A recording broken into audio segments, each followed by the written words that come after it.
6 сап. Bir багытка, маданият багытында.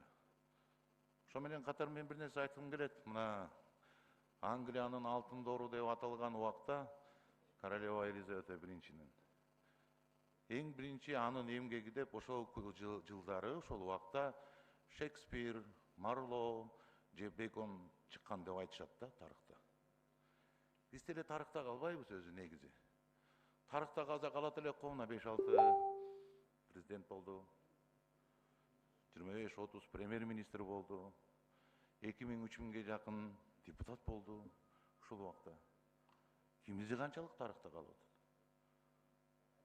Биз эмне үчүн башка жака барганда, эгер ошондо ошолор барктуу болсо, анда ошолорду ээрчитип барбайлы? Эмне үчүн биз анда маданияттын, инсандардын этегине жабышып жүрөбүз? Эмне үчүн биз башка жака, биз ошолор менен мактанабыз, ошолор менен сыймыктанабыз? Ойлонуп көрөлү да. Биз өзүнчө мамлекет дейбиз. Мына чындыгын айталычы. Кече күнү Баткенге бир 60 сакалчан келди эле. Эмне болду? Лейлек анклавда калганы туру. 23 жылдан бери мага айтып жатышат билген кишилер. 18 километр өтүүчү жерибиз кыскарып олтуруп 2,5 километр болуп калыптыр. Эртең ал жерди тажиктер тосуп койсо эмне болду? Лейлек эл менен кош айтышалыбы? Эмне болуп атабыз? Эртең башка жаныбыздагы кошуналар жөн эле сельсоветине эле жиберип койсо, мүмкүн Кыргызстан жок болуп кетиши мүмкүн. Кыргызстанды кыргыз кылып сактай турган эң биринчи өзөгү, жери жана тили жана маданияты да урматтуу. Урматтуу коллегалар, урматтуу өкмөт. Анан ошол жерге 6 сап жазып, аны кыскартып бердим, мен 2 сап эле кылса болот экен. Ошондо 2 сап жазып отурасыңарбы маданият боюнча? Эртең мына биз кетебиз. Барыбыз, парламент жаңы депутаттар келет. Ошондо кимдин аты калат бүгүнкү күндөгү? Кимдин атын аталабыз? Чыңгыз Айтматовтай, Төлөгөн Касымбековтай, Мукай Эребаевтай, Таттуу Турсунбаевдай, Төлөбү Шокеевдей, Болот Самчиевдей кимдин атын атайбыз бүгүнкү күндүн 25 жыл биз эркиндикте жашаганда? Кимди чыгара алдык? Кайсы маданияттын атын аталабыз биз? Кайсы инсандын атын? Мына ушул биз бийликте турганда, биз парламентте, өкмөттө жүргөндө, биз ушундай жаштарды өстүрдүк. Эл аралык маанидеги деп кимдин? Мен оюмча эч кимдин атын ата албайбыз. Биз 25 жылдан бери 3 гана нерсени абдан жакшы аткарып келе жатабыз. Бул президентти шайлоо, премьер-министрди шайлоо жана парламентти шайлоо. Руханий багытта эмне кыла алдык? Эмне жылыштар болду? Чыңгыз Айтматов менен Алыкул Осмоновдун мекенинде бир жазуучубуз жок бүгүнкү күндө. Ооз кала турган.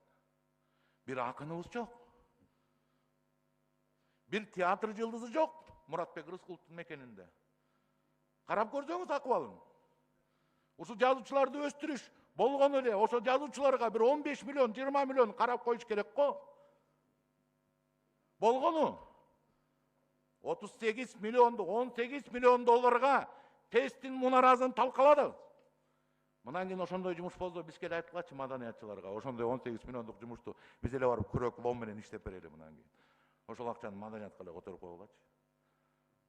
Анан 11-20 миллионду жазуучуларга, киночуларга, театрга, же опера балетке котороюн десе сиздин өкмөт башчыларыңыз чыгат, өкмөттөр чыгат. Жок, муну кыла албайбыз. Бул жерде мындай экономика. Эмне болгон экономика? Эгер биз 1%-тен 1,5% ашырбай келе жатсак, ушул дагы экономика. Бул кандай болот маданият деген? Эгер силер өзүңөрдүн отчетуңарда болгону 6 сап менен ушул маданиятка көңүл буруп келатсаңар, кандай болот биздин анда жашоо кандай болот? Келечек кандай болот? Эмне деп айтабыз? Эмне менен барабыз биз? Мен сизге бир мисал айтып коеюн.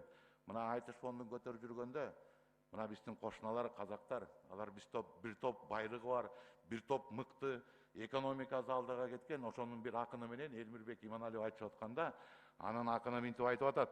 Жерибизден атып чыгып мунайыбыз берип жатыр бизге да Кудайыбыз деп ырдаса, Элмирбек Иманалиев 4 сап менен жооп кайтарды. Таланы берген казакка мунайга жакын болсун деп, тоону берген кыргызга Кудайга жакын болсун деп. Таланы берген казакка темирге жакын болсун деп, тоону берген кыргызга теңирге жакын болсун деп. Ушул 4 саб үчүн эле эстелик койсо болот ошо кишигечи. Ушул 4 саб үчүн да. Анткени эң биринчи элдин деми керек, элдин руху керек, элдин духу керек. Духу болбосо Александр Македонский казгандай гана аскери менен дүйнөнүн жарымызын бада болмок эмес. Канчалаган империянын талкан ташын чыгарып Ферганага чейин кирип келген. Духу болгон үчүн. А биз эмне кылып атабыз?